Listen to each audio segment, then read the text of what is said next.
저희가 어제서부터 시편 136편의 말씀을 계속 보고 있습니다. 시편 136편의 말씀은 여호와께 감사하라 그 인자하심이 영원함이로다라는 그러한 말씀이 계속 반복되면서 하나님이 어떠한 분이신가에 대해서 감사하고 또한 천지를 지으신 하나님 또한 이스라엘 백성들을 구원하신 하나님의 그러한 역사 속에서 하나하나 감사의 제목들을 쭉 우리에게 알려주고 있는 것이 바로 이 시편 136편의 말씀이라고 할 수 있습니다.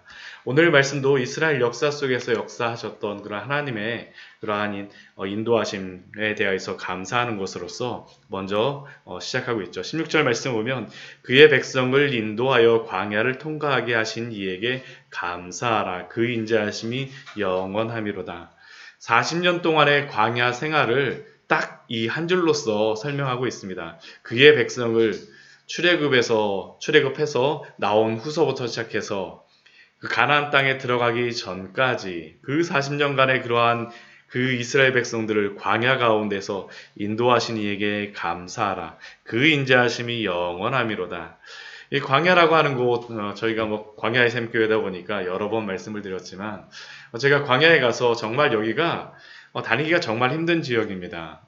이게 왜 힘드냐면, 제가 2013년도에 성지순례를 그 신대원 때 한번 갔었는데, 그때 같이 가셨던 분 중에 한 분이 어떤 분이 계셨냐면, 굉장히 터프한 그 남자, 전도사님, 나이가 드신 전도사님이었습니다. 거의 50이 넘으셔가지고 거의만 한 60세 가까이 되신 분인데 굉장히 젊으셨을 때 와일드하게 사셨던 것 같아요. 그리고 요단강가에 한번 갔었는데 요단강가에 가면 반대편에 그 이스라엘하고 또한 요르단하고 이 경계다 보니까 군인들이 진짜 총을 메고서 실탄을 메고서 막 있습니다. 그런데 아무리 군인이라 할지라도 오침 시간이 되면 잠을 자는 것 같아요. 그러니까 그 사람이 이렇게 막 경계를 쓰다가 비스듬하게 누워서 하니까 갑자기 그분이 그 경계병한테 가갖고 왜 그렇게 누워있냐고, 영어도 아닙니다. 한국말로다 왜 그렇게 누워있냐고 막 말씀을 하시는데 저희가 막 걱정스러운 거예요. 막 군인한테 실탄을 들었는데 그렇게 말씀하시니까 그렇게 하시지 말라고 전도사님, 그렇게 하시지 마세요. 그러고서 저희가 다 그렇게 얘기했었는데 근데 그분이 진짜 계속 처음에 가져갖고 한 2, 3일 정도 그러셨어요. 근데 중간에 저희가 사해 가고 이렇게 사해 체험을 하는 게 있었습니다. 직접 그 사해에 들어가고 물에 한번 들어가는 시간이 있었는데 그분이 저희가 이제 같이 갔던 다른 남자 전도사님들도 그렇고 다 위에다 햇빛이 뜨거워 그러니까 위에 래시가드는 아니라 할지라도 벌써 10년 전이니까 래시가드 같은 건 아니어도 이렇게 반팔이라든가 긴팔 같은 거 이렇게 입고서 이렇게 막 들어가니까 그 전도사님이 그러시더라고요. 아니 남자가 무슨 그런 래시가드 같은 거 입고 뭐 이런 거 위에 입고선 가냐고 그러면서 저희한테 그런 거 입지 말고 그냥 빨리 오라고 그러고선 그분이 막 성큼성큼 가세요. 그냥 막 걸어가시는데 저희는 이렇게 위에 다 입고 밑에 신발도 신고서 이렇게 사해로 나갔는데 갑자기 사해에서 아이쿠야 하면서 나 살려라 하면서 막 이렇게 말씀하시는 그분의 목소리가 들리는 거예요. 그래갖고 왜 그런가 그래갖고 저희는 크게 넘어지시거나 그래갖고 다치신 줄 알았어요. 이게 사해 가다 보니까 미끄럽기도 하거든요. 근데 가봤더니 사해 딱 들어갔는데 발바닥이 있잖아요. 이게 껍질이 떨어졌어요. 발가락. 이게 왜 그러냐 하면 그 바닥이 너무 뜨거우니까 그분이 한 100m, 한 200m 정도 되는 것 같아요. 100m는 아니고 한 200m 정도 되는데 거기를 그냥 이렇게 맨발로 다 이렇게 걸어가셨는데 그동안 발바닥이 다 익어버린 거예요. 그래갖고 이게 떨어져갖고 그분이 막 거기서 막 그러시는데 한편으로는 굉장히 막 너무 진짜 큰일 났다 그러면서도 한편으로는 왜 이렇게 웃음도 나고 막 그러는데 이 하나님이 그러한 땅에서 인도해 주신 거죠. 우리는 100m, 200m도 진짜 신발 없이 갈 수가 없는 건데 옛날에 다 샌들 신고 다니지 않습니까? 광야를 40년 동안 지냈었는데 우리 신명기 말씀에 보면 그러한 말씀이 있지 않습니까? 하나님께서 우리 신명기 29장 말씀이죠. 신명기 29장 우리 한번 말씀 한번 보도록 할까요? 신명기 29장의 말씀입니다. 신명기 29장 5절 말씀입니다. 신명기 29장 5절 말씀입니다. 같이 한번 읽도록 하겠습니다. 주께서 40년 동안 너희를 광야에서 인도하게 하셨거니와 너희 몸의 옷이 낡아지지 아니하였고 너희 발의 신이 헤어지지 아니하였으며 이게 바로 이스라엘 백성들의 고백이었습니다. 우리는 그 뙤양 끝에서 그 100m, 200m도 걸어가는 게 불가능한데 이스라엘 백성들은 그 40년 동안 옷도 낡아지지 않고 발에 신도 헤어지지 아니하였던 것. 오늘 16절 말씀과 같이 그의 백성을 인도하여 광야를 통과하신 이에게 감사하라는 이러한 말씀은 그냥 평안한 그러한 길을 가는 게 아닙니다. 정말 그곳을 가다 보면 엉겅퀴 같은 가시가 정말 이만한 것들이 막 있는 그러한 가시들도 있고요. 그러한 곳들에서도 하나님께서 지키시고 인도하시지 않았느냐. 하나님의 그 인도하심을 감사하라. 그 인자하심이 영원함이로다라고 이 시편의 기자는 말씀함이 아닙니까? 우리 인생도 그렇지 않습니까? 인생을 광야로 비교하는데 여러 가지 그러한 상황 속에서 우리가 불평하려면 불평할 수 있는 것들이 너무나도 많죠. 불평거리 아마 적으라면 감사거리보다 훨씬 더 많이 생각나실 거예요. 뭐 아침서부터 저녁까지 다 적으라면 뭐 쭉 적으라 해도 계속 우리가 이야기할 수 있죠. 그러나 그 가운데에서 그 많은 그러한 시련 속에서 통과하게 하신 분이 누구냐라는 것을 우리에게 질문하고 있습니다. 그의 백성을 우리를 인도하여 주신 그 광야를 통과하게 하신 이에게 감사하라. 그 인자하심이 영원한 줄 믿습니다. 또한 그 광야 속에서는 또 누구도 있습니까? 큰 왕들도 있었죠. 이스라엘 백성들에게. 요단 동편으로 건너갔을 때입니다. 광야의 길은 이제 거의 다 끝나고 이제 모압 평지를 앞두고 이제 요단 동편으로 가가고 맞닥뜨렸던 여러 왕들, 큰 왕들, 유명한 왕들. 그런데 그 왕들이 다 어떻게 됐습니까? 하나님이 다 정복하게 하셨습니다. 그 왕들에는 19절 말씀과 같이 아모리인의 왕 시온도 있었고 또한 바산 왕 옥도 있었습니다. 그 왕들이 굉장히 유명하고 힘이 있었기 때문이죠. 우리는 이러한 뭐 여리고성도 무너뜨리고 뭐 바로 왕도 그 다 하나님께 승리하게 하셨으니까 이런 왕들을 그냥 쉽다라고 생각하지만 막상 이러한 일들, 이러한 왕들의 맞닥뜨릴 때마다 이스라엘 백성들의 그 두려움이 얼마나 컸겠습니까? 40년, 400년 동안 그 종으로 있다가 전쟁 준비 한 번도 해본 적이 없죠. 더군다나 40년 동안 광야를 걸어왔던 백성들, 전쟁 준비할 시간이 어디 있었겠습니까? 어떤 물자를 준비할 시간도 없고요. 그런데 그들 앞에 있었던 그 아모리인의 왕과 바산한 옥을 죽이신 이에게 감사하라. 너희의 칼과 너희의 힘이 아니다라는 것을 이스라엘 백성들도 고백할 수밖에 없습니다. 그 모든 것들을 이주신 하나님께 감사하라. 그 인자하심이 영원함이로다. 우리가 여러 가지 큰 두려움과 전쟁과 같은 일들을 앞두고 있을 때 우리가 가져야 될 마음들은 다른 것이 아니지 않습니까? 눈앞에 있는 그 상대의 크기에 압도되는 것이 아니라 하나님이 그들보다 더욱 크고 위대하신 분이라는 것을 기억하십시오.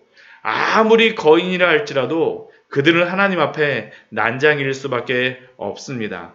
아무리 그들이 큰 힘을 가졌다 할지라도 천지를 창조하신 하나님보다 더 클 수 없지 않습니까?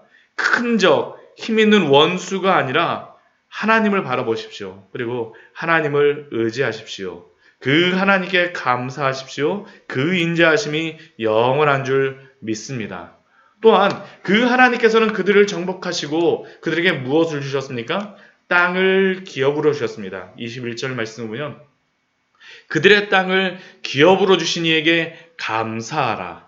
왕을 정복하는 것으로서만 끝나지 않죠. 그 요단 동편의 땅, 원래는 이스라엘 백성들이 받기로 된 땅도 아니었습니다. 그런데 그 모든 땅들을 이스라엘 백성들의 기업으로 주셨습니다. 우리가 알고 있는 것과 같이 므낫세와 갓과 르우벤 지파, 밀가루 지파에게 그 땅을 다 주셨었죠. 우리 시편 23편 5절 말씀에 보면 이러한 말씀 있지 않습니까? 주께서 내 원수의 목전에서 내게 상을 차려주시고 기름을 내 머리에 부으셨으니 내 잔이 넘치나이다. 주께서 내 원수의 목전에서 내게 상을 차려주셨습니다. 원수의 상이 우리의 상이 되었다라는 것이 바로 이스라엘 백성들의 고백입니다. 또한 22절 말씀을 보게 되면 또한 이스라엘 백성들에게 약속하셨던 그 땅도 역시 기업으로 주셨습니다. 요단 서편의 땅, 이스라엘에게 기업으로 주신 이에게 감사하라. 그 인자하심이 영원함이로다.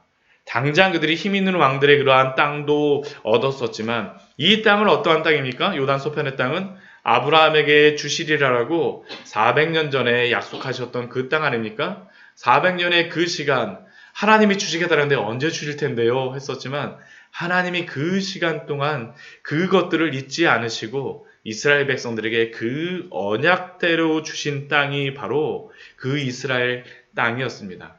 우리는 여러 가지 상황들과 환경들, 언제 이런 것들이 지나가나 생각하지만 지나놓고 한번 생각해 보십시오. 언제 지나갔지? 그렇지 않습니까? 이스라엘 백성들도 그렇지 않았겠습니까? 400년의 그 시간 하나님이 주겠다라고 했었는데 400년이 지나놓고 보니까 그 땅이 정말 그들의 땅이 되었습니다. 하나님의 그 시간을 기대하십시오. 왜 그렇습니까? 하나님이 기억하시기 때문입니다. 23절 말씀 우리 같이 한번 읽어보도록 할까요?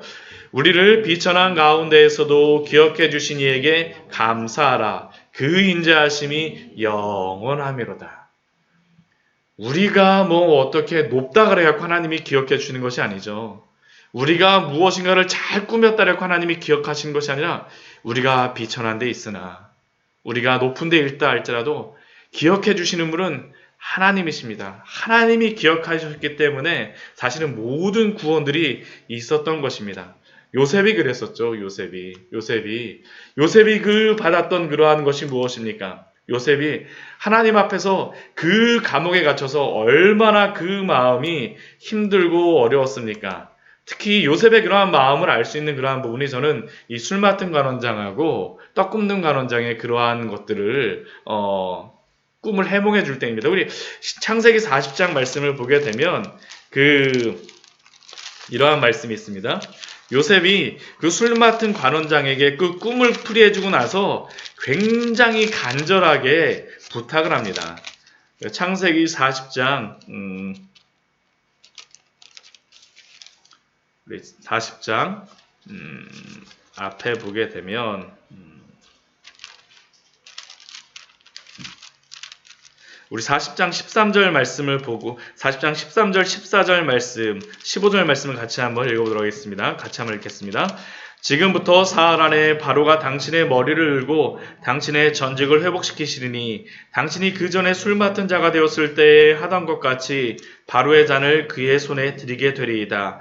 당신이 잘 되시거든 나를 생각하고 내게 은혜를 베풀어서 내 사정을 바로에게 아뢰어 이 집에서 나를 건져 주소서.